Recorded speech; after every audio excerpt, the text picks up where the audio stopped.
불확실한 시장에 맞설 차별화된 투자 전략 3월 17일 머니쇼 플러스 시작합니다. 오늘 시장 분위기 너무 좋았었는데 막판 분위기가 너무 좀 아쉽습니다. 지금 확인해 보니까 시장 막판에 이란의 드론 공격 뉴스가 나오면서 유가가 다시 치고 올라갔습니다. 오늘 장중에 유가가 한 93달러 선에서 머물러 있었는데 이 드론 공격 소식과 함께 WTI 유가가 한 96에서 97달러까지 다시 좀 튀어 올라가면서 장 막판 이제 1시간에서 30분 정도 하락이 나왔다라고 해석이 일단 될 것 같아요. 네, 저희 오프닝 멘트 있잖아요. 불확실한 시장에 맞설 맞습니다. 차별화된 투자 전략이 오늘 정말 필요한 날이지 않을까 싶습니다. 네. 자, 오늘도 여러분들을 위한 솔루션들 다 좀 준비해 봤습니다. 오늘도 함께 해주시면 좋을 것 같습니다. 자, 지금 보시고 계신 머니쇼 플러스는 SBS BG 앱과 유튜브에서 실시간 시청이 가능합니다. 더 많은 국내 주식 정보 받아보실 분은 카카오톡 채널 머니랩을 추가하시길 바랍니다. 자, 종가 나왔습니다. 마감 상황 저와 함께 확인해 보시죠. 가보겠습니다. 네, 코스피는 사실 오늘 5,700 계속 상회하고 있었거든요. 너무 아쉽습니다. 5,640포인트까지 내려왔습니다. 상승은 1.63% 했고요. 코스닥은 코스피보다 좀 약했어요. 그러다 보니까 같이 빠지면서 음전이 된 모습입니다. 0.12% 하락, 1,136포인트입니다. 자, 그럼 계속해서 오늘 수급 동향 한번 살펴보도록 하겠습니다. 그래프 한번 준비해봤습니다. 오늘 수급이 참 뒤죽박죽이었다라는 표시도 좀 나올 것 같습니다. 그나마 코스피에서는 양호했습니다. 오늘은 기관이 좀 담아가는 모습이 나타났고 이 밑에 개인 초록색 선, 노란색 외국인 선은 계속해서 수급을 공방, 왔다 갔다 하고 있는 모습이 나타났습니다. 이어서 코스닥도 한번 살펴보겠습니다. 코스닥이 사실 더 가관입니다. 저 보시면 기관은 이제 막판에 결국 이제 파는 모습을 좀 보여줬고요. 초록색 선과 노란색 선이 데칼코마니처럼 계속 대칭하는 모습이 보이실 겁니다. 계속해서 수급을 왔다 갔다 하면서 막판에는 코스닥이 좀 약해지는 모습까지도 함께 확인해 볼 수 있었습니다. 자, 하지만 오늘 시장 분위기가 장 막판까지 전까지는 아주 좋았습니다. 키워드들 정리 한번 해볼게요. 첫 번째 키워드 공개해 주시죠. 첫 번째 키워드는요, 감사. 너무나도 감사하죠. 확인해 보겠습니다. 자, 젠슨 왕이 삼성만 콕 집어서 감사하다는 이야기를 전달했습니다. 우리를 위해서 그로크3 LPU 칩을 삼성이 제조하고 있다고 젠슨 왕 입을 통해서 우리가 직접 확인을 할 수 있었습니다. 그래서 오늘 반도체 전반적으로 좋았지만 삼성전자의 파운드리에 더 눈이 갔던 것 같습니다. 삼성전자의 상승분이 거기서 나왔는데요. 거기에 대한 이야기도 오늘 준비가 되어 있고요. 이어서 오늘 이제 GTC에서 나왔던 다양한 이야기를 시총 상위 기준으로 준비해 봤습니다. GTC에서는 최태원 회장이 직접 인터뷰를 하면서 이 세 가지 중요한 이야기를 했습니다. 이제 현재 디램 가격이 엄청나게 올라와 있잖아요. 많이 생산을 하려면은 웨이퍼가 필요한데 이 웨이퍼 구하는데 5년이 걸린다. 2030년까지는 현재 칩플레이션, 칩 가격이 올라가는 거는 막을 수는 없다라고 우리가 해석을 해볼 수 있을 것 같고요. 가장 중요한 건 ADR 이야기를 직접 최태원 회장이 직접 했다라는 게 아주 큰 시사점이 나올 것 같습니다. 여기에 대한 이야기도 오늘 증시 인사이트에서 준비를 해봤습니다. 자, 이어서 현대차에서도 좋은 호재가 나왔죠. 이제 레벨 2 자율 주행 기술을 바로 현대차의 일부 차에는 적용을 해서 함께 업그레이드를 시킨다라는 겁니다. 조인트 벤처를 만들어서 같이 레벨 4까지 올라간다는 큰 그림도 그려내면서 오늘 국내 증시 젠슨왕이 사실 젠슨왕을 보면서 GTC 2026은 우리나라 행사인가라고 생각이 들 정도로 분위기가 좋았습니다. 그래서 다음 화면 준비해봤습니다. 요즘 이 화면 유행이죠. 설명할 시간이 없어. 어서 타. 자, 이재용 회장도 있고요. 최태원 회장, 정의선 회장이 모두 한 차에 타 있습니다. 진짜 탈까요? 일단 장 막판 분위기가 좋지 않아가지고 조금 더 이야기 나눠봐야 될 것 같습니다. 시총 상위주 흐름들 한번 살펴보겠습니다. 삼성전자 낙폭을 좀 생기면서 일단 음봉이 오늘 이렇게 나왔다라는 게 좀 아쉽네요. 여러 가지로 2.76% 상승, 삼성 하이닉스, 삼성전자 우선주, 현대차 3.16% 상승, LG에너지솔루션 3.96% 상승입니다. 하이닉스만 하락 전환했다는 게 여러 가지로 좀 아쉽습니다. 두 번째 키워드 가보겠습니다. 오늘의 두 번째 키워드는요, 최대. 뭐가 최대일까요? 확인해 보겠습니다. 자, 오늘 뜬금 신세계의 소식이 나왔습니다. 신세계가 국내 최대 데이터 센터를 설립한다라는 이야기와 함께 코리안 아마존 아니냐라는 이야기도 함께 나왔습니다. 일단은 미국의 AI 스타트업 리플렉션 AI와 함께 조인트 벤처를 만드는데 장소는 아직 미정입니다. 근데 전력 용량이 대단합니다. 250메가와트. 이거 정말 큰 규모인데요. 얼마 전에 SK가 울산에 짓겠다고 한 규모의 2.5배가 넘는 250메가와트. 신세계에서 엄청난 결단을 내린 것 같습니다. 오늘 그래서 신세계 INC는 상한가에 올라가는 모습도 나타났습니다. 다음 키워드 한번 살펴보겠습니다. 다음 키워드는 뭘까요? 출시, 오늘도 출시됐습니다. 확인해 보겠습니다. 오늘도 새롭게 코스닥 액티브 ETF가 출시됐습니다. 미래에셋에서 그리고 하나자산운용에서 각각 나왔는데요. 비중 순으로 이렇게 쫙 한번 정리를 해봤습니다. 참고 한번 해보시거나 이 화면을 캡처 한번 해보시면 좋을 것 같고요. 다음 화면 통해서 재밌는 걸 보겠습니다. 타임 액티브가 이제 지난주에 나왔잖아요. 벌써 비중 변경에 들어갔습니다. 확실히 액티브하다라고 생각이 듭니다. 어떻게 됐었냐면 원래 1위와 2위가 에코프로와 에코프로 BM이었는데 바뀌었죠. ABL 바이오가 올라갔고요. 삼천당 제약이 2위, 3위 레인보우 로보틱스 이렇게 나왔습니다. 그래서 정리를 좀 해봤는데 다음 화면 살펴보겠습니다. 자, 축소, 2차 전지 주주분들은 조금 또 아쉬울 것 같습니다. 에코프로 비중이 9.76에서 3.68로 줄어들었고 에코프로 BM이 6.6에서 오늘 확인을 해보니까 확인해 볼 수 없었습니다. 0%까지 비중을 아예 줄였다는 것. 하지만 늘린 쪽은 우리가 제약바이오가 확실히 강해지는 추세가 잡혀지는 거라고 확인해 볼 수 있을 것 같습니다. 자, 오늘 관련된 종목들 흐름은 어땠는지 한번 살펴볼까요? 액티브 ETF의 비중이 많은 종목들의 흐름이었습니다. ABL 바이오 2%대, 리가켄 바이오 4.48% 상승했고요. 알지노믹스도 각각 그 ETF 출시됐는데 거기에 모두 포함되어 있는 종목 중에 하나가 되고 있습니다. 4.18%. 레인보우 로보틱스, WCP는 오늘 하나자산운용에서 킥으로 하나 넣은 건데 급등 마감했습니다. 자, 세 가지 키워드 모두 한번 살펴봤습니다. 오늘 분위기가 좋았는데 지정학적 리스크가 다시 또 불거지고 있습니다. 빠르게 전략 세워봐야 될 것 같습니다. 증시 인사이트 지금 시작합니다.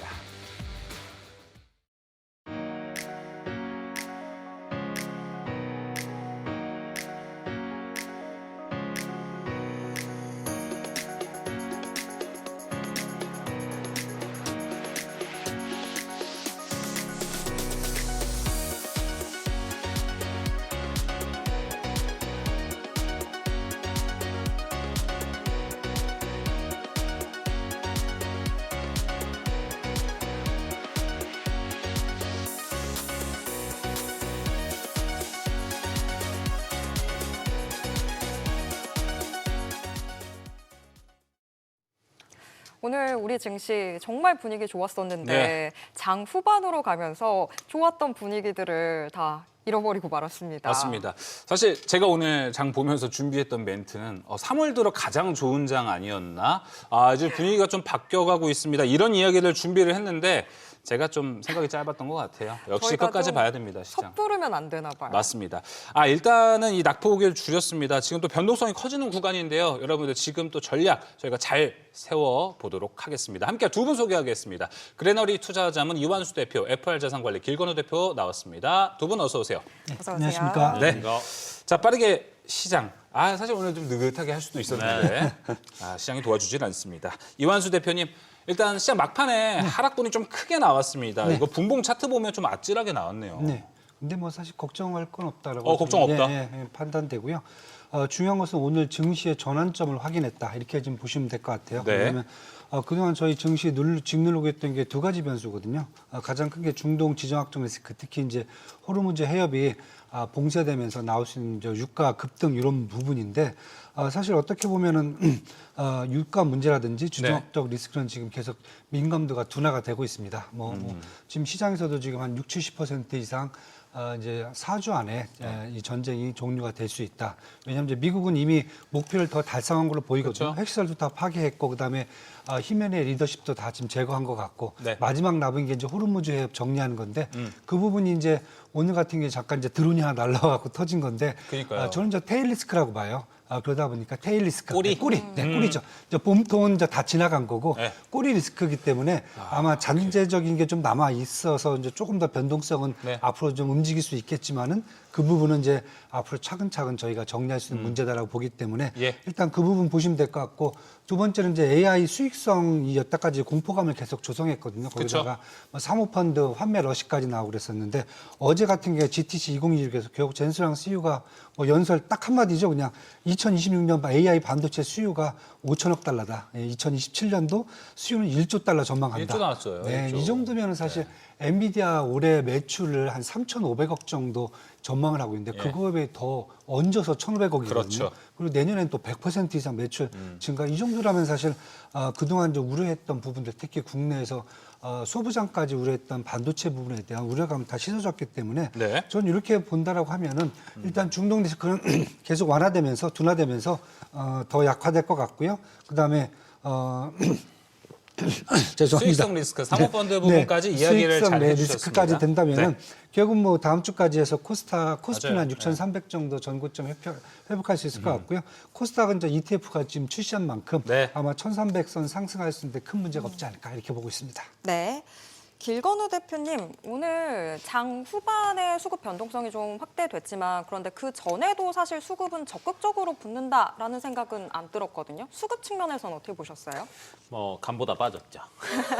네, 초반에 이제 사실은 그래도 오전장에 시작할 때 들어오기 시작을 해서 그래도 오늘 조금 괜찮나라고 생각을 했는데 오후장 들어가면서 조금씩 이제 줄어들면서 이제 파는 걸로 전환이 되더라고요. 네. 그러니까 여전히 이제 역시 환율에 대한 부담감이 아직은 작용하고 있지 않을까. 환율 부담감도 보세요, 지금. 네, 아. 좀 작용하고 있는 것 같고요. 그 다음에 이제 사실 뭐 앞에서 대표님도 얘기를 해주셨지만 저희가 예측은 할 수는 없어요. 이게 사실 오늘 아침장 준비할 때는 야 오늘 괜찮다. 네, 이렇게 생각을 했었는데 끝날 때 되니까 탁 바뀌는 것처럼 아직은 변수가 많은 구간이기 때문에 조금 외국인들이 조심스럽게 대응을 하고 있는 것 같고요. 다만 오전장에서 저희가 힌트는 조금 얻으셔도 될 것 같아요. 네. 좋은 거 확실하게 숫자 나오니까 어땠습니까? 잘 갔어요. 그렇죠. 네, 그러면 외부적인 변수, 중동 긴장감만 해소된다라고 하면 사실은 코스피 업사이드, 코스닥 업사이드는 여전히 열려 있는 거거든요. 그래서 지금 구간에서는 너무 공포에 따라가실 필요는 저는 없다라고 네, 봅니다. 좋아요. 네, 그래서 이제 숫자 괜찮고 기대감 괜찮은 애들은 잘 갑니다. 네, 그래서 이런 애들 조금 모으는 시기로 작용하셨으면 좋겠습니다. 자, 그럼 총평을 좀 네. 해보자면은 두 분께 같이 여쭤볼게요. 지금 시장에 호재도 있고요, 악재도 같이 공존해 있는 상황입니다. 이완수 대표님은 호재를 더 크게 보세요, 악재를 더 크게 보세요. 호재가 더 커지는 상황으로 지금 국면 전환 국면이 됐다. 어. 내부적인 변수 보시면 뭐 다른 것보다 사실 외부적으로 중동 악재라는 부분이 있었는데 그 사이에 국내 기업들의 업종들의 밸류에이션이 사실 더 높아졌어요. 그건 더 특이한 사항이죠. 특히 반도체라든지 뭐 신재생 에너지 거기에다가 우주항공, 방산 이런 부분들 뭐 더 지금 밸류에이션이 높아지고 있기 때문에 이 부분이 더 호재가 될 수 있을 것 예. 같고요. 당연히 이제 뭐 한편에서는 사실 환율이 좀 약간 움직이고 있긴 하지만은 예. 환율에 대한 둔감들은 확실히 많이 올라갔기 때문에 앞으로 환율보다는 저는 이제 내부적으로 보면 뭐 지난 2월달 무역수지 흑자 뭐 155억 달러면서 최고치 기록한 거 예. 보면은 외환의 공급은 또 충분하기 때문에 전반적으로 호재적인 측면이 더 많아지는 국면으로 지금 바뀌었다 이렇게 좀 보셔야 될 것 같습니다. 또 터닝 포인트라고도 어떻게 보면 볼 수 있을 것 같아요. 길건우 대표님도 그렇게 생각을 하실 것 같은데 매집 구간은 확실하다고 보세요? 네, 확실하다고 봐요. 네, 이유인 즉슨 비쌀 때 사실 잘 못 사잖아요. 근데 이제 쌀 때는 불안해서 못 사는데 이 불안한 시기만 지나면 사람들은 적응이 됩니다. 네. 근데 최근의 흐름을 보시면은 초반에는 쭉 빠졌다가 올라갔다 내려갔다 올라갔다 내려갔다를 이제 반복을 하잖아요. 그러면 이 구간에서는 사람들이 적응을 해간다라고 보시면 될 것 같고 이 적응 기간만 지나면 사실은 빨리 튀어오를 수 있거든요. 근데 빨리 튀어오를 때는 조건이 딱 하나가 있습니다. 실적이 좋아야 돼요. 기대감 살아 있어야 돼요. 근데 최근 들어서 반도체는 당연히 뭐 올해 주도주라는 건 대부분 알고 계셨을 거고 그 외에 조금 애매한 것들이 있었는데 조방원이었거든요. 조방원. 네, 네. 조방원 같은 경우가 사실은 작년까지 좋았습니다. 재작년 더 좋았고요. 근데 이제 올해 시작할 때 조금 애매하다라고 생각하시는 분들이 제법 많으셨을 거예요. 근데 조선 섹터 좋아질 겁니다. 수주 더 빨라질 거라고 예상이 되는 게 이란 쪽에 대한 게 빨리 마무리가 되더라도 유럽 입장에서는 이제 수입을 딴 데로 바꿔야 됩니다. 네, 왜냐면 이거 사실 또 불안하잖아요. 그러면 이제 미국 쪽에서 당연히 수주는 아마 더 늘어날 것으로 예상이 되고 있고 그러면 미국 쪽에서 아마 LNG선 발주가 더 빨리 일어날 수 있고요.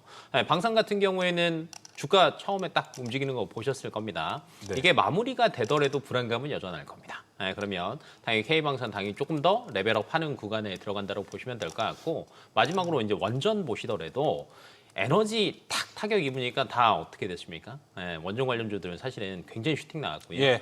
국내에서도 여러 가지 정책적으로 조금 미흡하다라는 얘기가 나왔는데 원전 가동률을 기존의 60%대에서 80%대까지 끌어올리겠다라고 또 정부에서도 또 밀어줬단 말이에요. 그러면 세 가지 다 조합해 보시면 그쵸. 기대감 여전히 살아 있습니다. 네, 뭐 반도체뿐만 아니라 밑에서 받쳐주는 조방원까지도 좋은 분위기 나오고 있으니까 지금은 우리가 악재보다는 호재를 조금 더 보는 노력을 해보면 좋을 것 같습니다. 자, 첫 번째 주제 바로 들어가 보겠습니다. 가장 큰 호재는 이거였습니다. GTC. 이거 GTC는 삼성의 감사 이런 이야기도 직접 콕 집어서 이야기도 하고요. 우리나라 행사 같습니다, 진짜.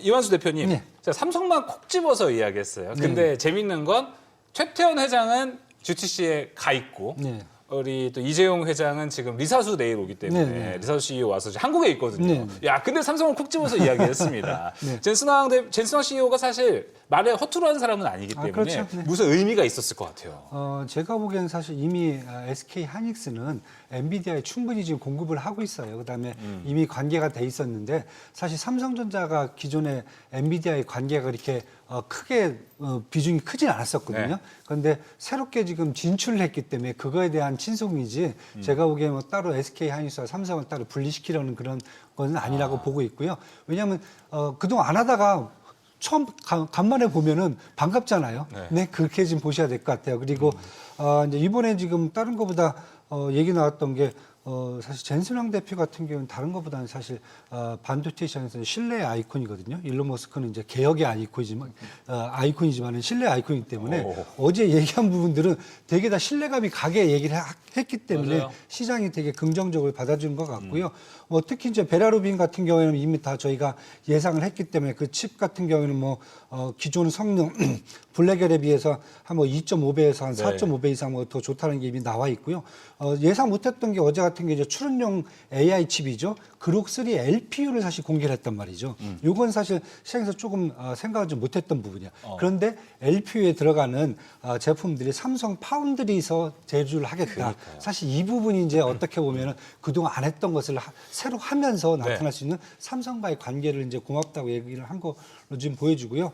SRAM을 탑재해갖고 GPU하고 HBM의 어떤 병목 현상을 최소화했기 때문에 지금 뭐 시장에서 나오는 것은 최근에 이제 이 추론용 AI 칩 정도에는 구글의 TPU라든지 아니면 이제 아마존의 트레이닝이라든지 마이크로소프트의 이제 마이아 같은 경우 주문형 반도체를 통해서 이렇게 추론에 초점을 맞추고 있는데 이런 제품들을 어떻게 보면은 엔비디아가 다 제끼고 또 탑으로 올라갈 수 있을 것 같고 거기에 가장 많이 들어가는 게 일단은 삼성의 파운드리다 이렇게 생각해 보면은 뭐 두 가지죠.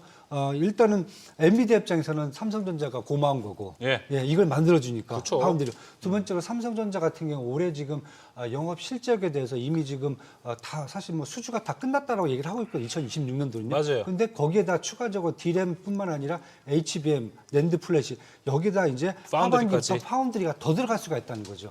그렇게 되면은 시장에서 보는 것은 삼성전자 영업이익이 올해 예상했던 것보다 지금 뭐 가장 많이 크게 붙는 데가 외국에서는 지금 150조 원 보고 있는데 영업이익 맞아요. 뭐 그 이상을 더 넘어갈 수 있는 여지까지 생기기 때문에 오늘 삼성전자가 이렇게 급등한 데는 또 이유가 있지 않은가 이렇게 지금 보고 있습니다. 뭐 땡큐 삼성, 우리도 땡큐 젠슨왕이 될 정도로 서로 이제 오고 가는 게 좀 생겨서 아주 기분이 좀 좋아진 것 같아요. 무엇보다 이제 삼성 파운드리에서도 이제 괄목할 만한 성과가 슬슬 나와야 되지 않나 생각은 드는데 길건우 대표님, 근데 아직은 적자폭이 깊어요. 아직은 깊어요. 우리는 근데 적자폭이 깊어도 좋게 갈 거니까라는 데 베팅하는 게 맞겠죠. 그게 맞죠. 예. 주식은 기대감 아닙니까? 그렇죠. 기대감이 이제 살아 있을 때 1차로 레벨업을 하고요. 그다음에 이 기대감에 맞는 실적이 찍힐 때 2차로 가는 거거든요. 지금은 사실은 이제 기대감에 가는 상태인 것 같고요.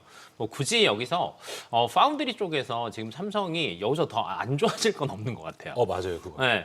안 좋아질 건 없으니까 하방은 막혔잖아요. 그럼 상방만 열려 있으니까 파운드리에서 좋은 얘기만 나오면 되고요.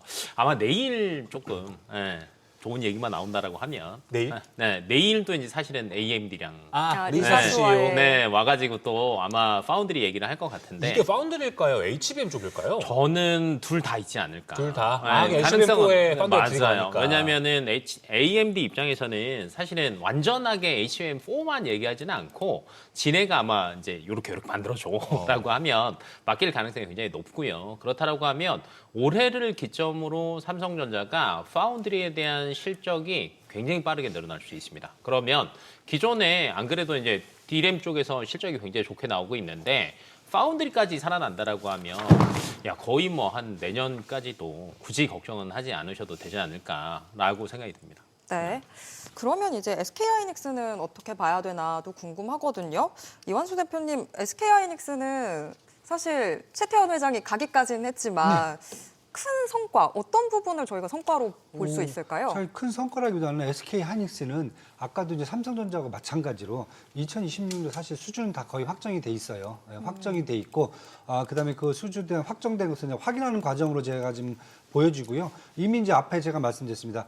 그록 나오기 전에 저 베라루빈에도 얘기를 했는데 베라루빈 같은 지금 HBM4가 들어가거든요. 그쵸. 들어가고 아직까지 이제 삼성보다는 SK 하이닉스의 HBM4 제품을 먼저 선택하고 있고 마이크론 뭐 자기들은 배제됐다고 소문이 나긴 하지만은 자기들은 아니라고 우기고 있어요. 마이크로 오늘 양산한다라고 소식도 있었습니다. 양산인데 이제 엔비디아한테 주느냐 또 그건 또 그다음 문제니까 하여튼 뭐 그러네요. 지금 일단 SK 하이닉스 입장에서 보면 제가 보기에는 전혀 문제가 없을 것 같고요. 그다음에 이 GTC 분위기를 좀 보면서 저는 다른 것보다 가격적인 부분을 좀 생각을 좀 해야 될 것 같아요. 왜냐하면 지금 올해 이제 공급량들은 SK 하이닉스는 사실 어느 정도 지금 제가 말씀드렸듯이 이제 다 이제 세팅이 좀 돼 있다. 예. 물론 이제 내년 걸 지금 받고 있다는 소문도 나올 정도예요. 그런데 중요한 것은 1분기에 잘 보시면은 지난 분기에 비해서 모바일용 DRAM 가격이 50% 이상이 올랐고요. 평균적으로. 그다음에 랜드 플래시 같은 경우는 거의 90% 이상이 올랐어요. 그다음에 HBM 가격은 거의 100% 이상이 올랐어요. 근데 이번 분기만 딱 오르고 끝이냐? 제가 뭐 2분기, 3분기, 4분기 계속 올 수가 있다는 거죠. 그렇다고 보면 최태원 회장께서는 제가 봤을 때는 이번에 가서 본 것은 그럼 2분기, 3분기, 4분기 HBM과 랜드 플래시, D램의 가격을 어떻게 조정할 건지를 제가 보기에는 더 그 분위기를 체크하러 가는 게 맞아요. 아닐까. 네. 그렇다고 보면은 이미 공급량은 정해져 있어요. 그런데 가격은 계속 올라가요. 그럼 매출의 성장 속도는 엑스포넨셜하게 확 올라가 볼 수가 있다는 거죠. 지금 뭐 시장에서 나오는 게 일단 SK 하이닉스 올해 지금 140조 원, 155조 원 영업이익 나오는데 만약에 가격 상승분까지 계산한다 그러면 그 이상이 나올 수가 있거든요. 그렇죠. 그렇다면 지금 SK 주가 지금 오늘 99만 원 정도 돼서 왔다 갔다 100만 잠깐 넘었다가 내려왔잖아요. 맞아요. 근데 지금 추정 PR 올해 이제 영업 이익을 계산했을 경우에 추정 PR이 지금 5.4배밖에 안 돼요. 사실 천하의 SK 하이닉스가 5.4배라는 것은 지금 어떻게 보면 그냥 길거리에 그냥 널려 있는 이런 것밖에 안 된다는 거거든요. 그래서 저는 이 부분을 감안한다라고 그러면은 삼성 SK 하이닉스 같은 경우에는 지금 이번에 만약에 GTC를 통해서 어느 정도 영업이익에 대한 게 상향 조정될 수 있다라고 네. 그러면은 뭐 목표 주가 지금 뭐 저희가 아니라 글로벌 리서치 하우스들이 보는 게 150만 원 이상 보고 있잖아요. 저는 충분히 지금 가능하지 않을까. 이렇게 지금 보고 있습니다. 알겠습니다. 알겠습니다. 최태원 회장이 또 이제 직접 GTC에 가서 인터뷰로 D램 가격 상승 단기간에 안정화 어렵다라고 직접 이야기를 했기 때문에 이 부분도 이익을 더 확실하게 좀 짚어주는 포인트가 될 것 같습니다. 자, 길건호 대표님. 오늘 제가 이 방송 준비하려고 질문에 뭐라고 썼는 줄 아세요? 뭐라고요? 오늘 투톱도 좋고 소부장도 좋았습니다. 근데 지정학적 리스크 때문에 이러다 또 하락 맞으면 어떻게 하죠? 비중을 늘려도 좋을까요? 라는 질문을 했는데 입이 방정이야. 제가 문제였네요. 그러니까요. 이런 질문을 애초에 준비하면 안 됐었는데. 근데 뭐 기왕 한 거 어떡합니까? 근데 지금 또 시장이 이렇게 반전이 돼 버리니까 네. 지금 진짜 어떻게 오늘 매수하신 분들 꽤 있을 것 같은데. 있을 것 같고요. 네. 이제 괜찮아지나? 그러니까요. 호르무즈 해협 일본 배 지나갔다던데 이러니까 이제 사실은 시장에서 조금 환호를 했던 것 같은데 개인적으로 볼 때는 오늘 하루에 일희일비는 안 하셔도 될 것 같아요. 좋습니다. 왜냐하면 소부장단도 앞에서 지금 이제 대표님이 SK 하이닉스랑 삼성전자의 영업이익 기대치 말씀드렸잖아요. 네. 그럼 이거 어디로 가냐고요? 그 안에 소부장단으로 내려와야 정상이고요. 그다음에 소부장단에 삼성과 SK하이닉스만 있는 게 아니라 최근에 엔비디아도 사실은 여러 가지 이야기를 계속해요. 뭐 이번에 자율주행 얘기도 했죠. 피지컬 AI 얘기 또 하고 있죠. 네. 그러니까 얘네들도 생태계를 계속 확장을 하고 있다 보니까 아마 반도체 소부장에 대한 수요도 더 늘어날 거예요.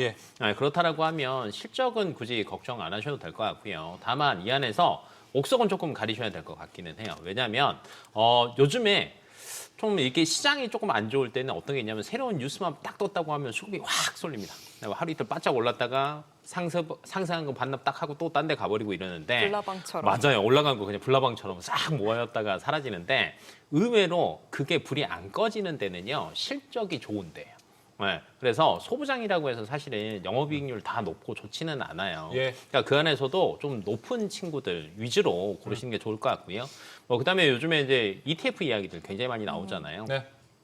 소부장 단에서는 굉장히 좋은 것 같아요. 요즘에 나온 ETF들 다 보시거나 기존의 반도체 관련된 ETF를 보시더라도 삼성전자, SK하이닉스의 비중이 당연히 높기는 하지만 소부장단에 있는 종목들이 요즘에 비중이 조금씩 계속 늘어나고 있어요. ETF도 있고. 네, 그러면 수급적으로도 별 문제가 없다. 네, 그러면 이제 지금 고점 대비해서는 조금 싸져 있는 구간이니까 일희일비하지 말고 빠지면 또 사고, 좋아요. 빠지면 또 사고 이렇게 하시면은 올해 하반기 때는 시원하게 웃고 계시지 네. 않을까. 일일비 안 해야 돼요, 진짜. 네. 근데 그 일일비도 사실. 그게 근데 제일 어렵잖아요. 근데 일일비가 하루 시장 기준이잖아요, 원래. 하루 안 좋고 슬프고 하루 좋으면은 그날 하루하루 기준인데 오늘은 하루에 이런 두 번의 흐름이 나와버리니까. 갔다 오후에 떨어지니까.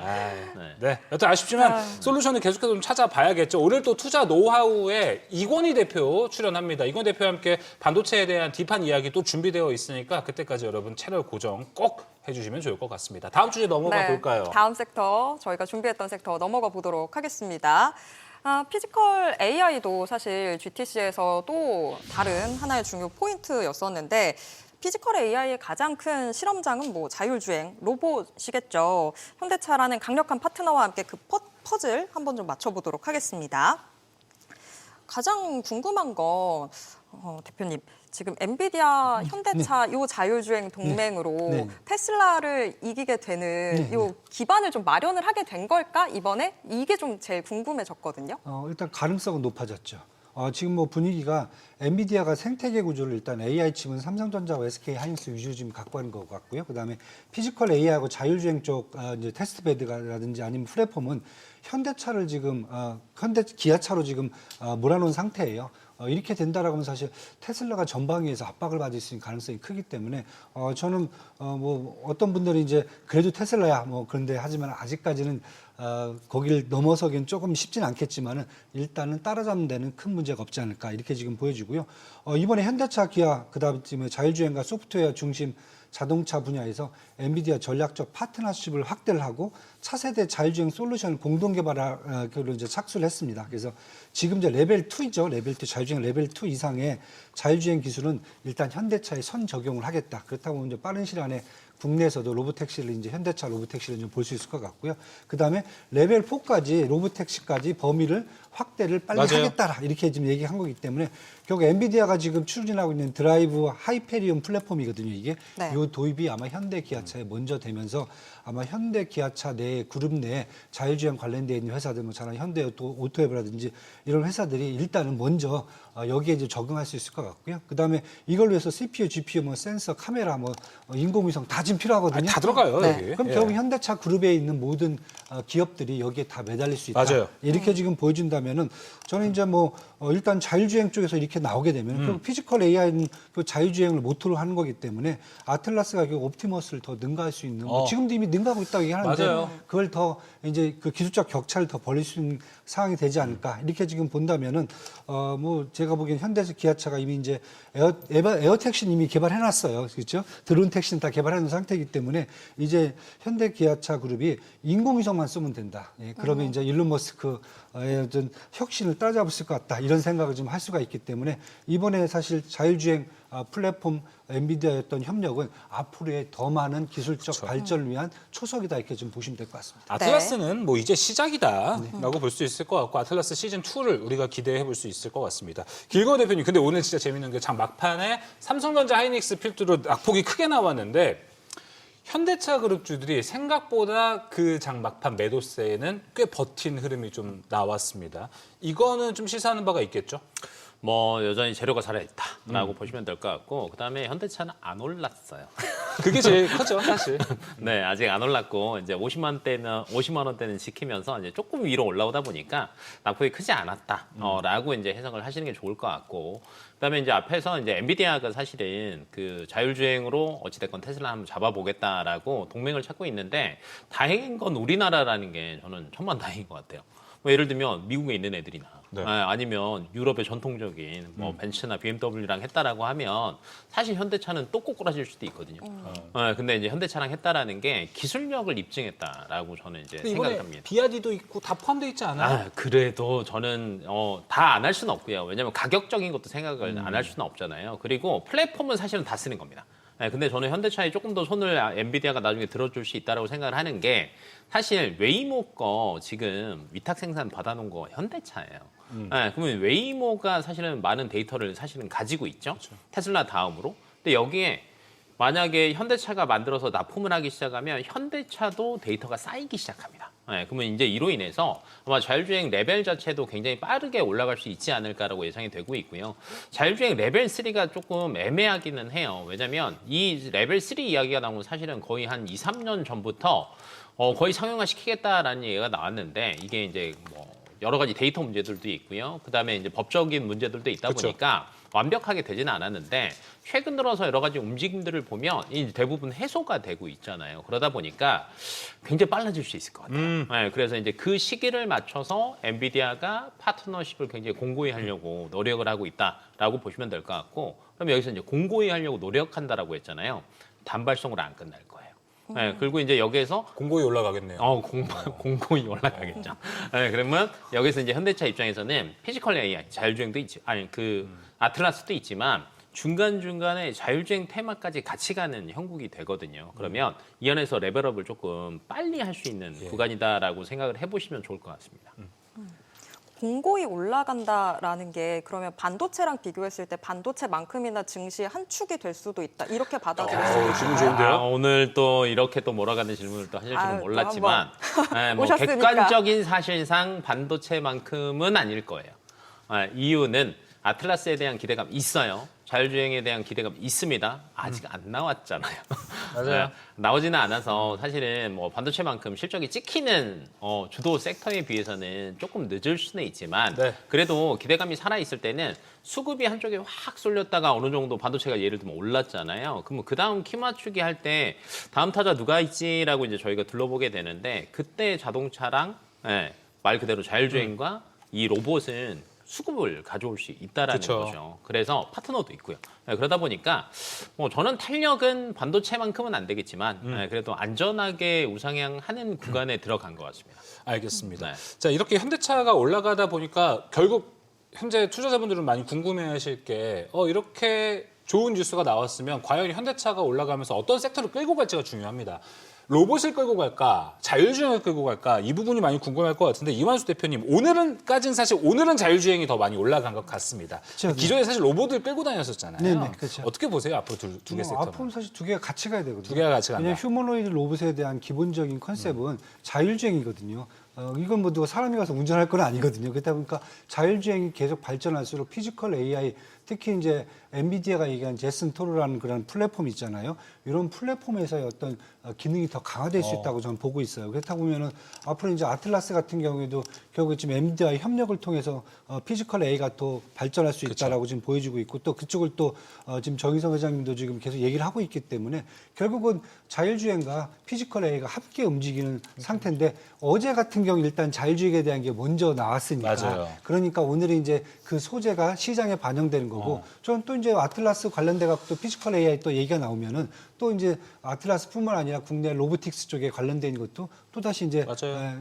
재료로 반영할 수 있기 때문에 그건 그냥 시간만 기다리시면 된다. 어차피 가는 방향 길에 다 여기저기 널려 있기 때문에 그냥 시간만 지나면 된다고 보시면 될 것 같아요. 제발 그랬으면 좋겠습니다. 그리고 사실 뭐 GTC 2026이 끝난 게 아니에요. 이제 그렇죠. 오늘 하루 했고 아직 3일 남아 있는데, 오늘은 애널리스트들과의 Q&A 시간이 남아 있습니다. 여기서 좀 테크와 관련된 이야기들이 더 많이 나올 것으로 현재 예상이 됩니다. 자, 그래서 김건우 대표님, 사실 오늘은 반도체가 좀 좋았고 자동차, 자율주행, 로봇 정도가 주목을 받았어요. 근데 이번에 좀 색다른 프레시한 거 좋아하시는 분들은 CPU, 실리콘 포토닉스 이런 거 기대하셨을 분들도 꽤 많았을 것 같다 생각을 해요. 광통신 쪽. 근데 여기도 기다리면 호재가 나오겠죠.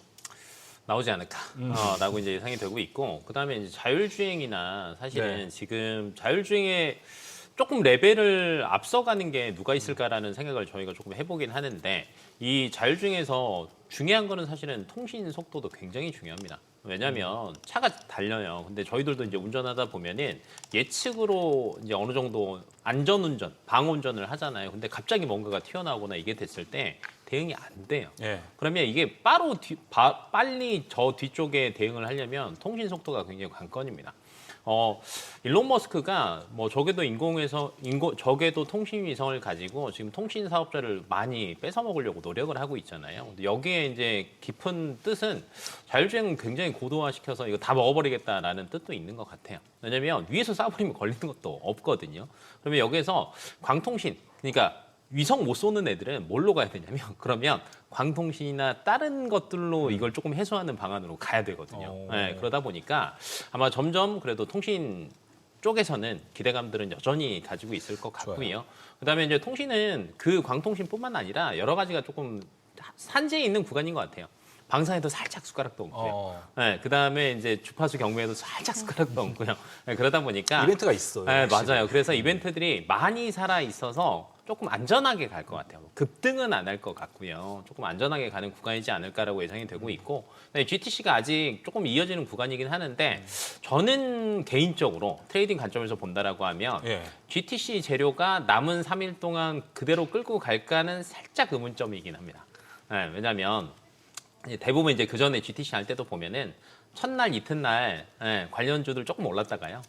그 다음에 조금 빠지는 경향들도 굉장히 많았었거든요. 그래서 너무 기대감만 가지고 대응하시는 것보다는 차라리 이미 시작된 이벤트니까 기존에 본인들이 보셨던 섹터들 중에 요즘에 많이 빠졌거든요. 차라리 여기에서 좀 저가 매수 전략을 취하시는 게 되려 시간 조금 지났을 때 수익률 측면에서는 훨씬 더 유리하실 수도 있습니다. 네. 자, 저희 뭐 통신 장비도 나왔고, 그러면 이야기 우주항공 쪽으로도 넓혀보도록 하겠습니다. 젠슨왕 CEO가 우주항공에 대해서도 또 숟가락을 얹어주는 상황이 됐는데요. 와, 지금 대단해요. 뭐 베라루빈 스페이스 원을 통해서 우주에서 데이터 센터 운영하는 목표, 이런 이야기들이 나왔습니다.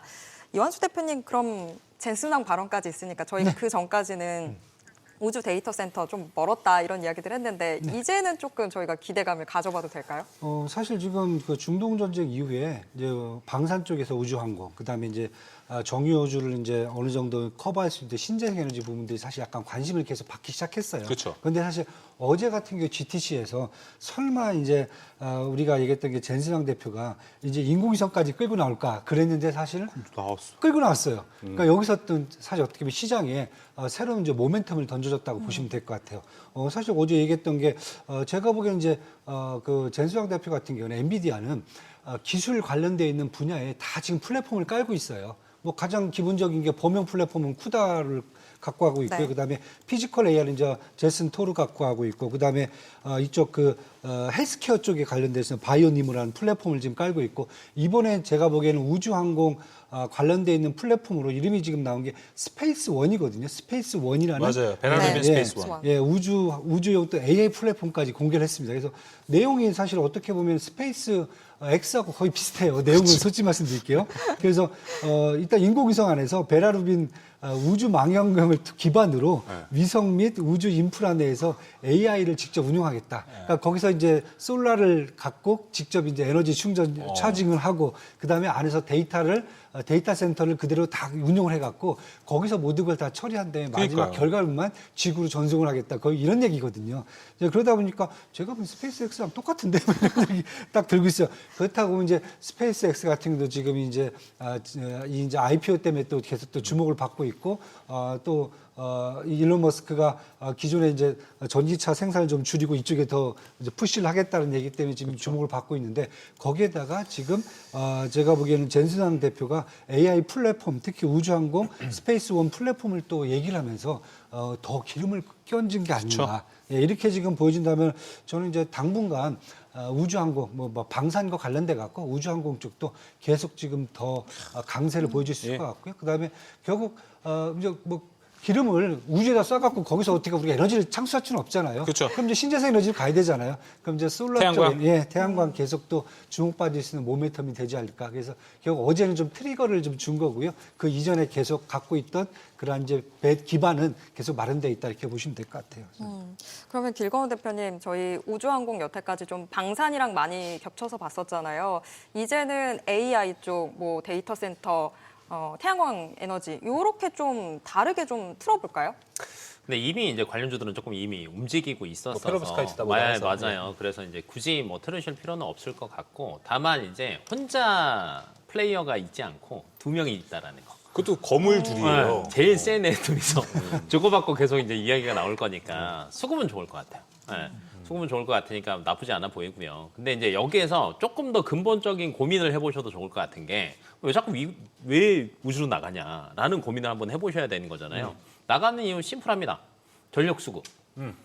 AI는 계속 더 깔려야 되는데 전력 먹는 하마인데 그렇죠. 이거 안 그래도 칩 사는 데만 또 돈 어마어마하게 들어가는데 전력 까는 것도 돈 많이 들어가는 맞아요. 거거든요. 근데 깔았다라고 해도 나라에서 또 인프라 뒷받침 안 해주면 안 돌아가는 거예요.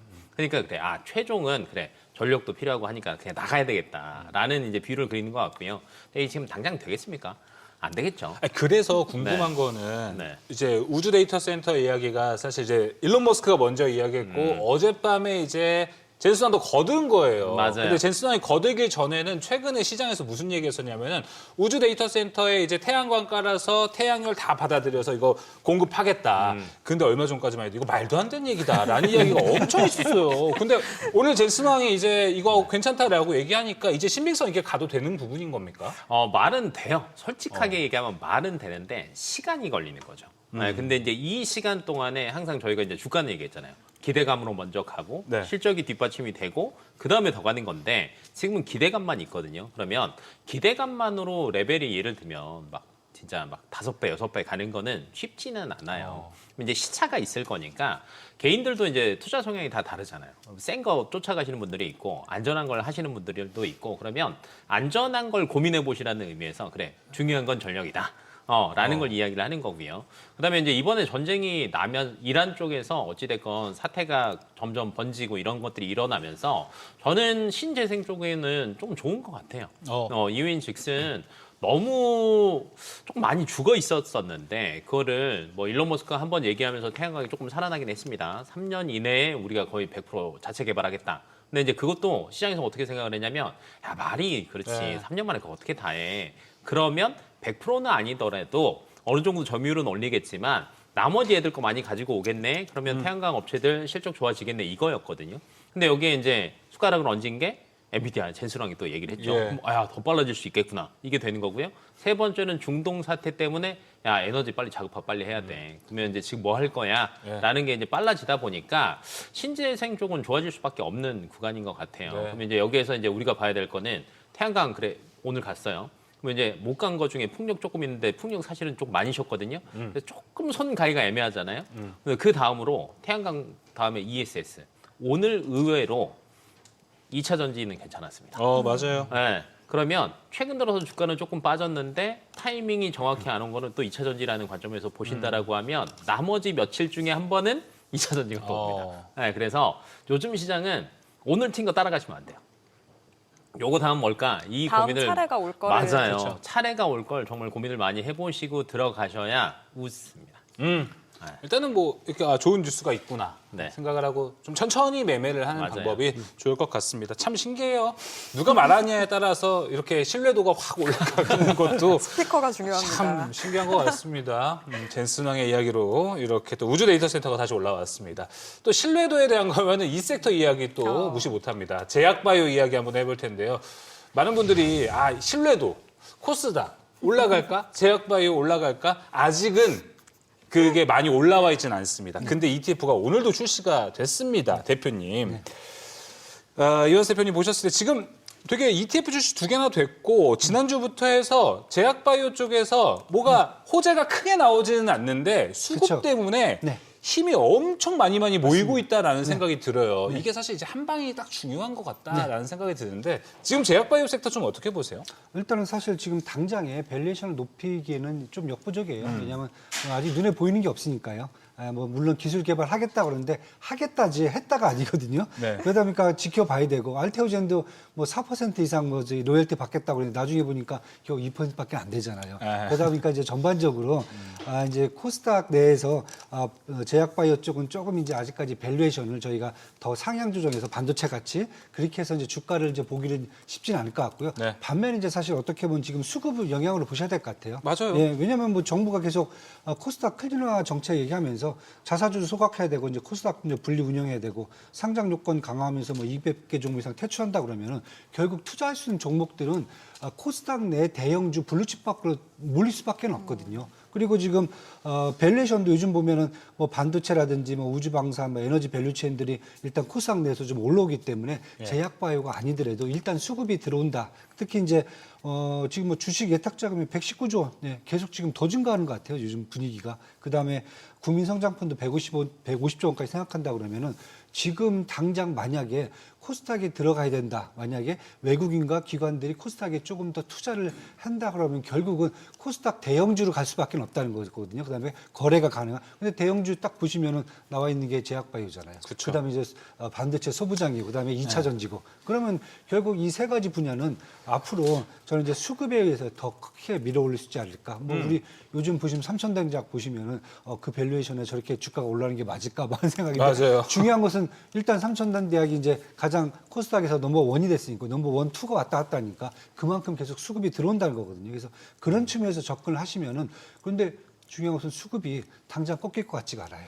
근데 예, 제약바이오가 예. 사실 이 수급이 나오다가 좀 호재 기술 이전 이런 거라든지 뭐 성과가 좋은 이야기가 나오면 여기서 빵 하고 튀어나와서 그렇죠. 네, 맞아요. 수급을 다른 섹터에 있던 것도 가져올 수는 있단 가져올 말이죠. 수 있죠. 근데 네. 지금은 수급만으로만 야금야금 가고 있는 그렇죠. 느낌. 그래서 세게 오르질 못하고 네. 그래서 지금 저기 ETF 이제 특히 이제 바이오 ETF 좀 보시면은 슬금슬금 올라가요. 맞아요. 수급만 해서. 근데 제약바이오 투자하시는 분들이 사실 이러려고 하시는 건 아니거든요. 그렇죠. 근데 사실 이제 기술의 이전에 대한 것은 보통 이제 2분기, 3분기에 많이 나옵니다. 아직 기다려봐야 예, 됩니다. 산업적으로 보면은 1분기 때는 올해 뭐 하겠다 자꾸 발표만 하는 거고 2, 3분기 때는 성과를 좀 보여야 되는 거고요. 4분기 때는 안 됐으면 내년 하겠습니다. 이렇게 되는 거거든요. 그러다 보니까 2, 3분기 때 이제 기술적인 실적 나오는 걸 좀 봐야 될 것 같고요. 네. 지금 당장은 수급에 의한 의존도를 조금 더 생각을 하셔야 될 것 같습니다. 일단 현재 제약바이오는 수급이 좀 잘 받쳐주고 있는 흐름은 맞습니다. 이런 상황에서 길건호 대표님,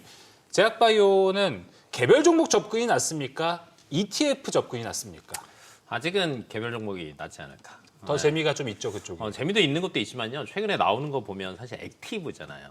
그리고 이번에 이제 그 코액티브가 원래 먼저 나왔었는데 네. 코액티브에 보면은 개인들이 모르는 종목들도 많습니다. 성호전자. 성호전자. 딱 저도 처음 알았어요. 성호전자. 그다음에 큐리언트. 이거 8% 이상 가지고 있거든요. 그러니까 출시하자마자 주가 막 뛰었단 말이에요. 네. 근데 이제 너무 수익률에 치중한 거를 조금 만드는 것들도 있는 거는 같아요. 그리고 오늘 에코프로 BM 그냥 맞아요. 빵 퍼센트로 가버렸잖아요. 맞아요. 그러니까 이런 걸 보면 조금 아쉬워요. 왜냐하면 코스닥이 살아나려면 저는 개인적으로는 그냥 액티브보다는 그냥 개별 지수 종목으로? 추종하는 걸로 나오면 나쁘지 않을 것 같고. 그럼 뭐가 좋을까요, 종목은? 이렇게 또 간다고. 예.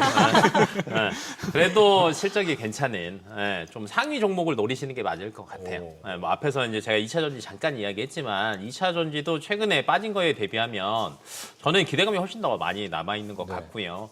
뭐 2차 전지 내에서는 사실은 재료가 많이 살아 있습니다. 뭐 유럽 아니 우주 나간다고 쳤어요. 거기 전지 안 들어가요? 들어가죠. 로봇 전지 들어갑니다. 로켓 많이 쏴요. 전지 들어갑니다. 그리고 신재생 좋아졌잖아요. ESS 전지 들어갑니다. 나쁘지 않고요. 최근에 또 양극재만 가지는 않고요. 음극재 이야기도 좋아요. 왜냐면 지금 뭐 현대차도 그렇고요. 실리콘 음극재 같은 경우에는 지금 뭐 물량 많이 늘린다라고 대부분 얘기하고 있거든요. 그래서 과거에 2차 전지가 잘 갈 때 보면은요. 그 네 가지 핵심 소재가 다 좋았어요. 양재만 잘 가지 않고요. 다른 소재들도 수요가 많이 늘어난다라고 할 때 주가가 많이 갔었기 때문에 뭐 그런 것들도 나쁘지 않아서 저는 시가총액 상위 한 15위 정도까지 정도는 대표적인 종목들 많으니까 네. 보셔도 되지 않을까. 알겠습니다. 네. 코스닥 시총 15위까지는 한번 관심 종목을 만들어 봐도 공부해 보셔도 좋을 것 같습니다. 자, 오늘 증시 인사이트는 여기서 마무리하도록 하겠습니다. 이완수 대표, 길건우 대표 함께했습니다. 오늘 말씀 고맙습니다. 감사합니다.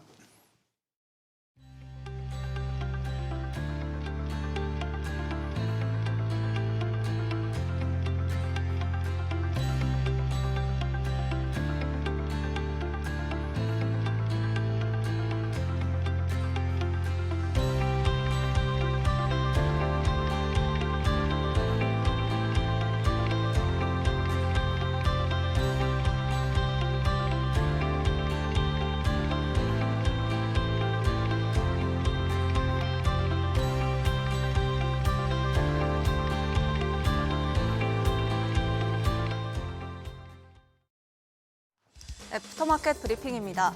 오늘 국내 증시는 엔비디아 GTC와 유가 하락에 힘입어 상승으로 출발했습니다.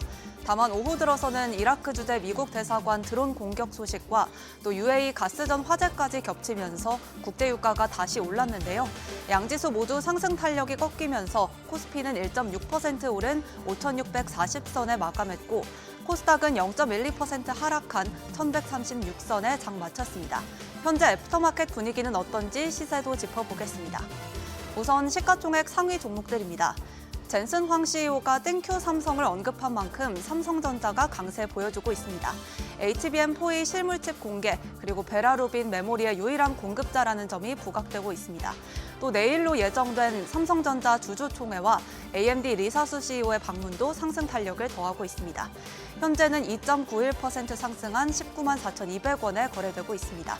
반면 SK하이닉스 0.41% 빠지면서 97만 원 선에서 거래되고 있습니다. 미국 ADR 상장 검토 중이라는 소식이 전해졌지만 장 후반 힘이 빠졌습니다. 현대차도 엔비디아와의 로보택시 협력 기대감이 언급되자 강세 보여주고 있습니다. 현재는 2.96% 상승세 이어가고 있습니다. 52만 1,000원에 거래되고 있습니다.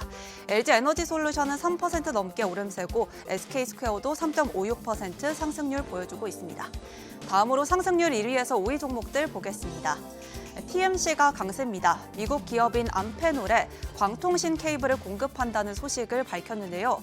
또 지난해부터 미국 텍사스 현지 공장을 가동해서 공급과 가격을 모두 확보한 점도 다시 조명받고 있습니다. 여기에 오늘 개막하는 북미 광섬유 통신 컨퍼런스 모멘텀도 반영됩니다.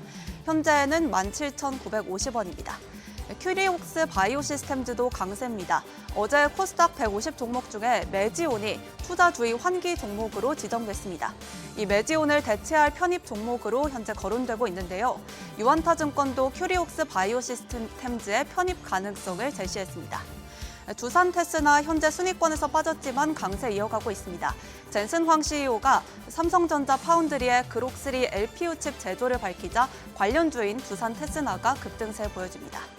상하프론테크는 오늘 호실적으로 주가가 훌쩍 뛰고 있습니다. 글로벌 위성업체에 공급하는 소재 사업이 호조를 보인 건데요. 유진투자증권은 목표가를 3만 원으로 보고 있습니다. 현재가는 25,950원입니다. 정규장 마감 후에는 Y바이오로직스가 강세입니다. 오늘 타이거 기술이전 바이오 ETF에 편입되기도 했는데 이번 AACR 초록 공개를 앞두고 기대감이 반영되는 모습입니다.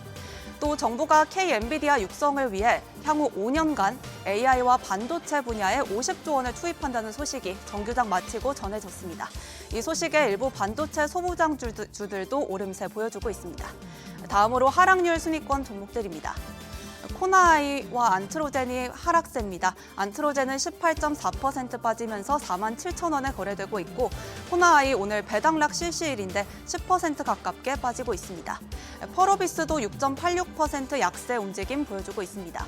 어제는 52주 최고가를 경신했는데 오늘은 빠지고 있습니다. 이번 주 금요일에 붉은 사막이 출시되는데 예약 판매 현황에 따르면 흥행 가능성은 높게 보이는데요. 20일 신작 출시 이후의 주가 추이도 함께 보셔야겠습니다. 이어서 거래량 동반해서 움직이는 종목들입니다.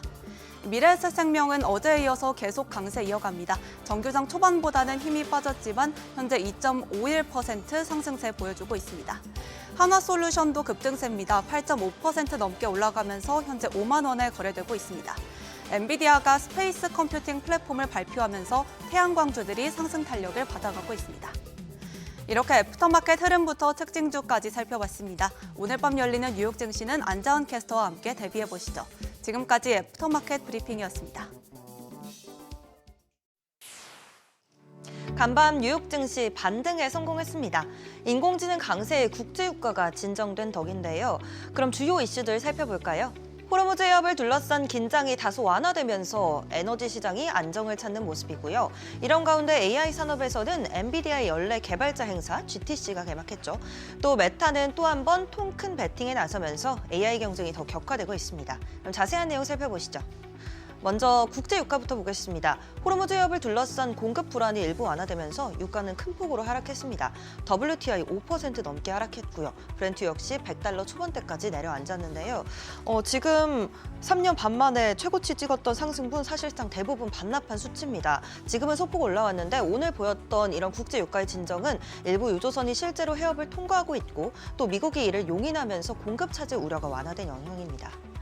미국 정부도 직접 시장 안정 메시지를 내놨습니다. 스콧 베선트 미 재무장관, 이란 유조선이 이미 해협을 빠져나갔고 석유 공급을 유지하기 위해 우리는 이를 용인하고 있다고 밝혔고요.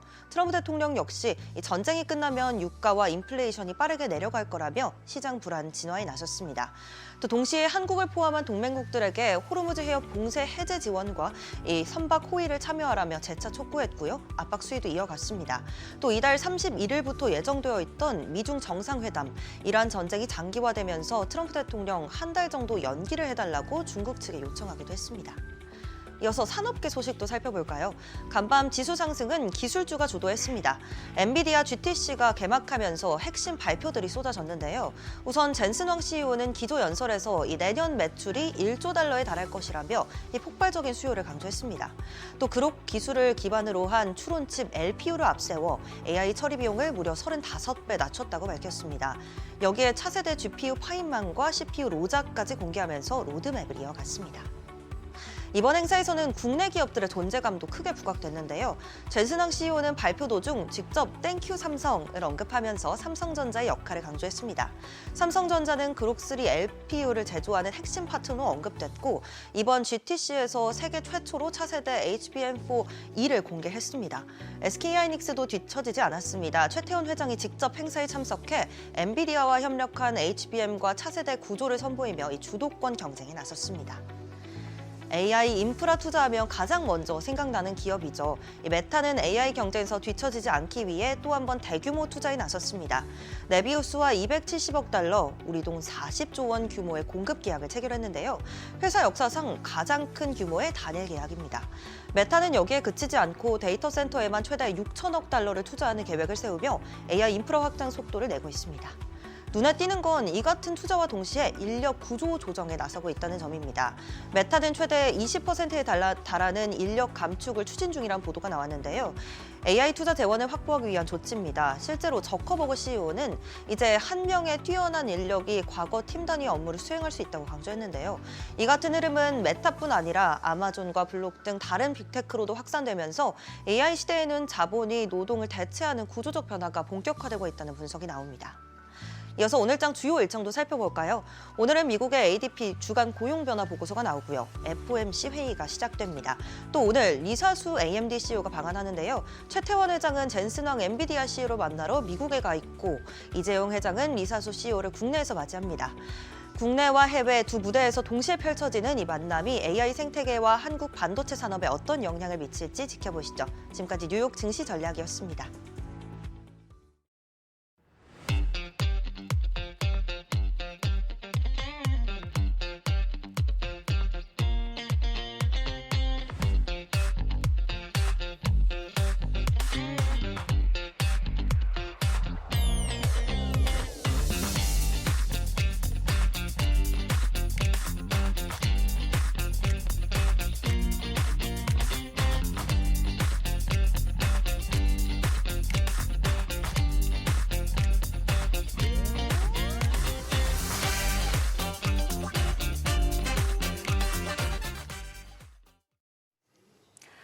네.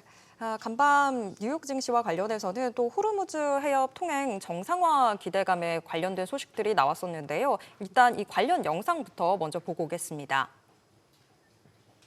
Near term, you obviously want to be sensitive to these developments, and so the trade is to move from semiconductors, to semi, which is staples, energy, materials, and industrials. But longer term, the other option is to just look through these, right? History tells us, at least in the last 15 years, that geopolitical incidents have always been good buying opportunities, entry points, and for investors to scale back into their existing positions or stuff that they like. We're not quite there yet, but you can just choose to look through this volatility. JP모건이 미국과 이란의 전쟁을 매수 기회로 보는 가운데 투자 힌트를 얻을 수 있는 엔비디아 GTC가 열렸습니다. 자세한 내용 위즈웨이브 이건희 대표와 함께 나눠보도록 하겠습니다. 대표님 안녕하세요. 네, 안녕하세요. 네, GTC 보셨을 거 아니에요? 이제 안 보셨어요? 네. 기사는 보셨잖아요. 예. 막 땡큐 삼성 이런 거 네. 이제 젠스망 이야기했는데 대표님의 그 땡큐하고 사십시오의 그 땡큐를 따라한 거 따라한 아닐까요? 걸까요?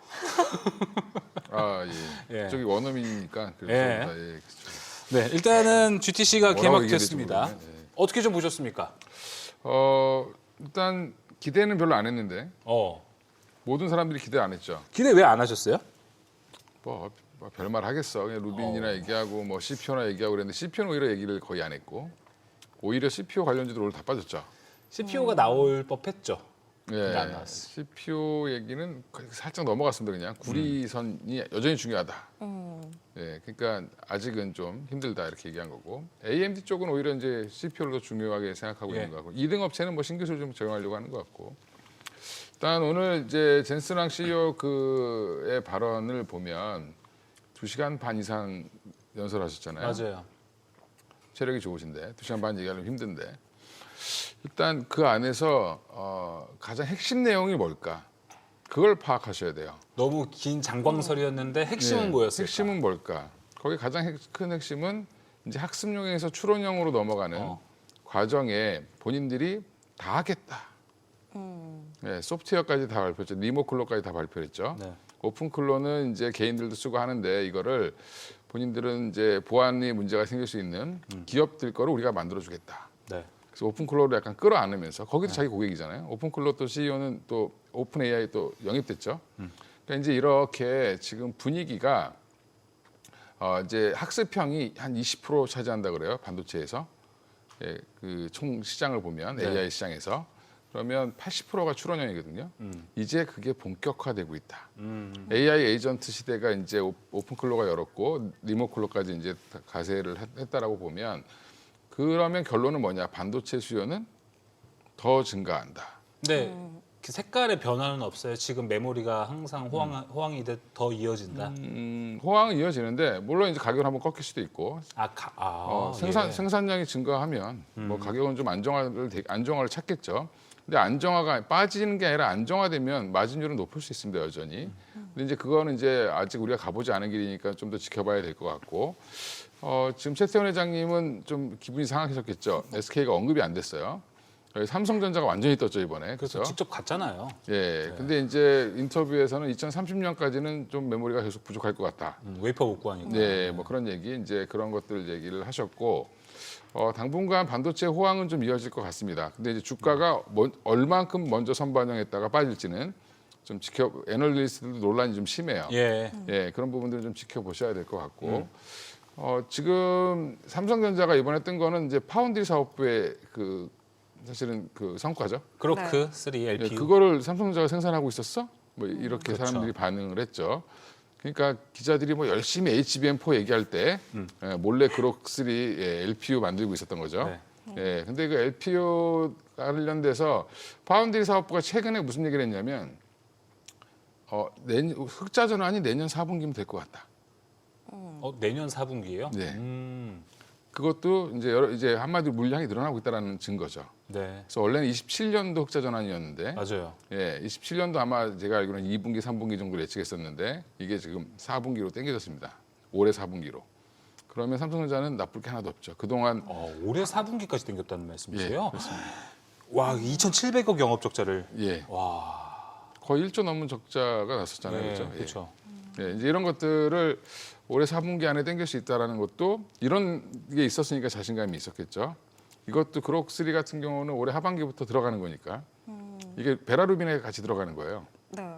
예, 거기서 이제 그러니까 언어 추론을 그록이라고 하는 그 회사를 왜 인수했냐면 추론형 반도체 거의 탑픽이기 때문에 그렇습니다. 그래서 그 LPU라는 거를 처음 개발한 회사고, 그래서 그 랭귀지 프로세서 유닛이죠. 이제 그거를 탑재하면 다른 일반 그 추론형 반도체에 대비해서 한 10배 이상, 3배에서 10배 이상 빠르다고 얘기를 합니다. 그래서 그걸 이제 같이 베라루빈에 이제 녹여내는 거죠. 근데 소캠 이건 주목 안 하시는데 메모리 쪽에서는 또 소캠은 삼성 거 쓰기로 했어요. 예, 그래서 소캠 관련돼서도 베라루빈에 들어간다. 그러면 베라에 뭐 들어가는 생성이 거죠. 베라. 됐군요. CPU를 도와주는 역할을 하는 게 소캠이니까. 뭐 디램. 지금 삼성전자는 파운드리도 파운드리고 메모리에서도 완전 우리는 다 턴키 할 수 있어. 이걸 다 보여준 게 맞습니다. 정말 SSD까지 최대의 장점이라고 할 수 예, 있겠네요. 지금? SSD도 자기 거 들어가고. 그렇죠. 예, 소캠, 그러니까 CPU 도와주는 것도 디램도 소캠이라는 형태로 들어가고 그 안에 이제 메모리를 박아서 들어가는 거죠. 예. 예. 아니 그래서 저는 오늘 제일 궁금했던 게 사실 엔비디아랑 제일 밀접한 파운드리 회사가 TSMC잖아요. 네. 근데 삼성전자, 삼성 파운드리를 오늘 콕 집어서 이야기를 해줬다라는 거는 어떤 의도와 의미가 좀 있었다고 보세요? TSMC 너 말고도 할 수 있는 데가 여기 있어 이걸 알려준 거죠.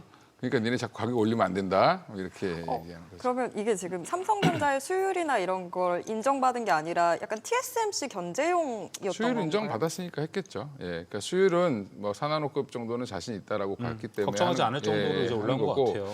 지금 이번에 그래서 걱정하지 말라고 엑시노스 2600 또한 2나노 공정이었고요. 네. 그다음에 지금 차세대 HBM5E 그것까지 얘기했어요. 거기서는 1D 공정을 쓸 거라고 얘기했고 거기에 또 베이스 다이는 2나노 공정을 쓰겠다고 얘기했습니다. 그만큼 기술력은 자신 있다라는 건데 많이 만들다 보면 예, 수율은 올라가고 좋아지는 거죠. 뭐 TSMC도 결국에는 많이 만들다 보니까 그렇게 된 거니까. 예, 좀 자, 좋아지겠죠. 근데 또 궁금한 게 지금 계속 삼성전자 이야기만 했는데 전 하이닉스도 최태원 회장이 직접 ADR을 언급을 했어요. 자기 입으로. 이거는 아마 좀 하겠다는 의지가 충분히 좀 나오지 않았나 이렇게 좀 생각이 들더라고요. 그렇죠. 예, 그러니까 얘기가 됐으니까 나왔겠죠. 예전에 이제 자사주 가지고 하지 않겠냐라고 그러니까요. 얘기가 나왔는데 자사주는 소각하기로 했기 때문에 그러면 신주를 발행하든 아니면 기존에 보유한 주식 중에 뭐 일부를 돌려서 하든 네. 뭐 그거는 이제 방법을 만들겠죠. 예, 그래서 아마 ADR은 상장할 가능성이 높고 지금 마이크론 대비해서 굉장히 저평가받고 있잖아요. 맞아요. 삼성 SK하이닉스는 그러니까 삼성전자랑은 직접 비교하기가 좀 어려운 게 파운드리도 있고 뭐 가전사업부도 있고 한데 그런데 오롯이 마이크론만 비교해 보면 미국에 상장 안 되어 있다는 이유로 2등 업체가 3등 업체보다 주가가 안 좋은 맞아요. 예, 그런 대접을 받고 있죠. 네. 근데 그걸 또 마이크론 기준으로 다 받지는 못한다면서요. 또 디스카운트 되는 것도 있다라고 하더라고요. 그렇죠. 이제 일부 그건 이제 네. 왜냐하면 마이크론은 주주환원을 굉장히 세게 하는 회사고 이제 SK하이닉스는 앞으로 이제 그거를 좀 따라가야 되겠죠. 조건이 똑같아야 밸류를 똑같이 받을 수 있는데 아직은 조건은 좀 같지 않다. 그거는 이제 앞으로 하이닉스가 이제 풀어야 될 숙제겠죠. 네. 그럼 그렇게 ADR을 만약에 이제 실질 시행한다라고 하면은 하이닉스가 괜찮겠습니까? 아니면 그 지주 회사 기업인 스퀘어, SK 스퀘어가 좀 더 괜찮은 포지션일까요? 가볍기는 스퀘어가 조금 더 가볍겠죠. 네, 가벼울 것 같고. 근데 이제 항상 변동성은 이쪽이 더 클 수 있으니까 본업하는 회사를 저는 좋아합니다. 저는 오히려 그래서 그냥 SK하이닉스 하시는 게 편하죠. 예. 네. 다가오는 이벤트도 얘기해 볼까요? 네. 마이크론 실적도 그렇죠. 좀 짚어봐야 될 것 같은데 그렇죠. 여기서는 저희가 포인트 어디에다 초점을 좀 맞춰볼까요? 포인트 맞출 게 뭐 없을 것 같긴 한데 18일 날 미국 시간 18일 날 발표가 되고 우리 시간으로 목요일 아침에 19일 우리 알수 있죠. 아침 19일 새벽 6시 정도면 알 수 있을 것 같은데 네. 5시 한 반, 6시 사이에 나올 것 같은데 잘 나오겠죠. 예. 잘 나올 수밖에 없는 구조인데 가이던스를 채워주느냐 못 채워주느냐. 그렇죠. 그리고 지금 최근에 이제 마이크론도 목표가가 계속 올라가는 이유가 가이던스 상향에서 나온 거거든요. 근데 그거를 시장의 기대치만큼을 충족시켜 줬는지 봐야 되고 그 다음에 미국 시장은 다들 이제 공부해 보셔 아시겠지만 향후 가이던스를 어떻게 얘기하느냐. 지난번에는 굉장히 그 시장에서 반응이 폭발적이었죠. HBM에 집중하겠다, 투자 늘리겠다, 뭐 이러면서 이제 폭발적이었는데 지금 아마 이제 공장을 대부분 다 짓고 있고요. 네. 마이크론 오늘 뉴스를 거의 안 보셨을 텐데 대만에다 팹 하나 더 짓는다고 또 하나 또 네. 발표했어요. 그러니까 이런 부분들은 선제적으로 지금 뭘 대응하는 건지, 디램을 대응하는 건지 뭔지 모르겠지만 일단은 증설을 조금씩 하고 있다. 왜냐하면 하이닉스도 지금 증설한다고 얘기를 했죠. 맞아요. 예. 그러니까 이제 삼성만 아직 얘기를 안 했지. 두 회사는 지금 용인 클러스트, 그다음에 여기는 뭐 대만 팹, 이거 네. 조금 더 아마 이건 디램 쪽일 것 같아요. 그래서 그쪽으로 지금 더 진행을 하는 거 보면 그리고 마이크론에 대한 헛소문은 좀 없어진 것 같아요. 기사 보니까 예. HBM4 예, HBM4 납품한다고 나왔죠. 맞아요. 예. 예. 그러니까 단독 기사 이런 거 잘 보셔야 됩니다. 예. 그래서 그때 저희 봤었죠. 예. 단독 기사 한번 검열을 한번 또 이건희 대표가 예, 해주고 예, 갔었는데 예. 결국 마이크론 이번 실적 발표에서는 우리 제일 중요한 건 삼성전자, SK하이닉스 주주분들은 디램 가격 얼마나 반영됐느냐, 그래서 이익이 얼마나 찍혔느냐가 좀 중요할 것 같은데 디램 가격 계속 올라간다면서요, 지금도 올라오고 있고요. 네. 2분기엔 상승, $1,200. 예, 상승률은 조금 상승 각도는 좀 줄었는데 요즘에 랜드가 또 갑자기 급등하고 있죠. 그렇죠. 예, 그래서 삼성전자 요즘에 목표가 올리는 리포트 보면 랜드 추정치가 굉장히 높아졌어요. 예, 랜드도 1등이죠. 저기 뭐 샌디스크 이런 애들가 다 올라가는데, 예, 거기 샌디스크가 지금 미국의 가장 핫한 주식이라 그러는데, 예, 그러면 삼성전자 더 가야 되겠죠. 네. 예. 자, 이렇게 뭐 삼성전자, SK하이닉스 이야기 좀 나눠봤습니다. 지금 그래서 다시 좀 GTC 이야기로 돌아와서 많은 분들 아직 궁금해하실 네. 것 같아요. HBM4에 대한 건 그래서 둘이 지금 어떤 상태냐. 우리가 지금까지 뭐 뉴스를 통해서 살펴보면 퀄 테스트에 대한 건 삼성전자가 우위를 잡았다라는 건 맞는 것 같은데 또 다른 쪽에서 뉴스 보면 물량은 그래도 하이닉스다. 그러니까 어디에 우선순위를 좀 둬야 될지 어렵더라고요. 그건 뭐 예, 모르죠. 젠스랑 CEO만 알 텐데, 얘기 안 해주니까. 예, 아무도 얘기 안 해주죠. 네. 그러니까 일단 근데 새 회사가 다 들어가는 걸로 저는 알고 있습니다. 마이크론까지 포함. 네, 다 들어가는 거 알고 있는데 아직은 확정된 물량은 SK하이닉스가 더 많은 걸로 알고 있고, 예, 그 다음에 이제 베라루빈 울트라 쪽 관련돼서는 아마 삼성전자가 더 들어갈 거라는 얘기도 있고, 뭐 여러 가지 얘기는 나오는데 무슨 말이에요, 그게? 베라루빈 들어가는 HBM4랑 확정 물량 SK하이닉스 받은 게 다른 건가요? 그 베라루빈에 들어가는 거는 들어가는 거랑 네. 베라루빈 울트라에 들어가는 거랑 사양이 좀 다를 수 있다. 뭐 이렇게. 울트라와 베라루비. 예, 네. 그 정도 차이인데 저도 잘 모르죠. 예. 근데 일단 새 회사는 다 들어간다. 예, 그렇게 보시면 돼요. 자꾸 삼성은 자기가 들어간다 그러고 뭐가 더 좋다 굳이 하지 네. 말자. 그럼 구분하지 말고 그냥 그렇죠. 예. 최태원 회장 입장에서 들어가지도 않는데 거기 가가지고 가 있을 이유가 없죠. 네. 예, 마이크론도 들어가지도 않는데 공장 막 때려 지을 이유가 없죠. 예, 그러니까 객관적인 상황을 보셔라. 기사에 너무 휘둘리지 마시고. 그리고 그거 쓰는 기자들도 잘 몰라요. 예. 그냥 뜬 소문 듣고 쓰는 거라. 아, 사실 HBM4로 제너레이션이 넘어가면서 3.2처럼 뭔가 좀 확실하게 구분짓는 게 많이 없어졌어요. 4는 네. 지금 뭐가 좀 양산이 되고 누가 지금 실적이 찍히는 게 확인되어야 우리가 뭐 정확하게 좀 판단을 할 수 있지 근데 않을까. 제가 알고 있기로는 그런 겁니다. 이제 삼성은 약간 오버스펙으로 만들었고요. HBM4를. 그래서 어. 4E도 먼저 예. 되는 그러니까 걸까요? 4E까지 아예 그냥 감안을 해서 4를 약간 좀 오버스펙으로 만들었어요. 그리고 이제 그 하이닉스, 그러니까 나머지 마이크론이랑 SK 하이닉스는 딱 거기 이제 엔비디아 원하는 정도로 만들었는데, 네. 예, 그래서 이제 이걸 같이 혼용해서 쓸 수 있겠냐, 뭐 이런 얘기도 나오곤 있습니다만, 네. 예, 그거는 뭐 좀 알아서 하겠죠, 엔비디아가. 예, 저희가 걱정할 건 아니죠. 그렇죠. 그리고 당장 이제 가까운 이벤트로는 AMD 리사수 CEO가 이제 방한하잖아요. 네, 네. 그래서 이제 이재용 회장과 직접 만나게 되는데 여기에서 기대되는 포인트 좀 있으세요? 똑같죠, 엔비디아랑. 똑같다. 리사수가 그 젠스랑 CEO랑 5천 관계인가 뭐 그렇다고 그러는데, 예, 친척이랍니다. 네. 근데 대단한 이제 집안이네요. 예, 대만 출신이죠 다. 예, 미국의 반도체는 다 대만 출신들이 갖고 있다. 근데 중요한 거는 리사수 씨가 너무 늦게 왔어요. 어필하는 게 지금 속도가 늦었다. 그렇죠. 깐부 치킨 해동 이후에 바로 왔어야죠. 사실은. 그래서 메모리 확보, HBM 확보랑 그 다음에 또 하나가 파운드리를 부탁하기 위해서 왔겠죠. 네, AMD가 지금 저쪽에 봤을 때 TSMC에서 봤을 때는 몇 등 고객일까요? 굉장히 후순위겠죠. 예, 그렇습니다. 애플이 1등이고 2등이 엔비디아니까. 네. 예, 얼마나 후순위겠습니까? 그러니까 이제 삼성의 파운드리 기술이 올라왔다는 소문이 나면 자꾸 브로드컴이든 어디든 계속 노크를 할 겁니다. 그렇죠. 삼성전자에. 그러니까 리사수 CEO가 와서 삼성전자를 또 이제 HBM4도 HBM4, 파운드리는 파운드리 또 증명을 해주면 삼성전자 주가는 또 엄청 좋아지지 않을까. 그러니까 생각이 그리고 차세대 모델이라고 내놨던 MI45X 같은 경우도 네. HBM이 16개가 들어가요. 예, 그렇습니다. 네. 네. 호재가 또 기다리고 있는 이벤트입니다. 오늘 이야기 여기서 마무리하겠습니다. 위즈웨이브 이건희 대표와 함께했습니다. 오늘 말씀 고맙습니다. 예, 감사합니다. 네, 머니쇼 플러스 저희가 오늘 준비한 소식은 여기까지입니다. 모든 투자 판단의 책임은 투자자분들께 있다는 점 알려드립니다. 네, 여러분의 모든 경제 SBS 비즈가 함께하겠습니다. 시청해주신 여러분 고맙습니다.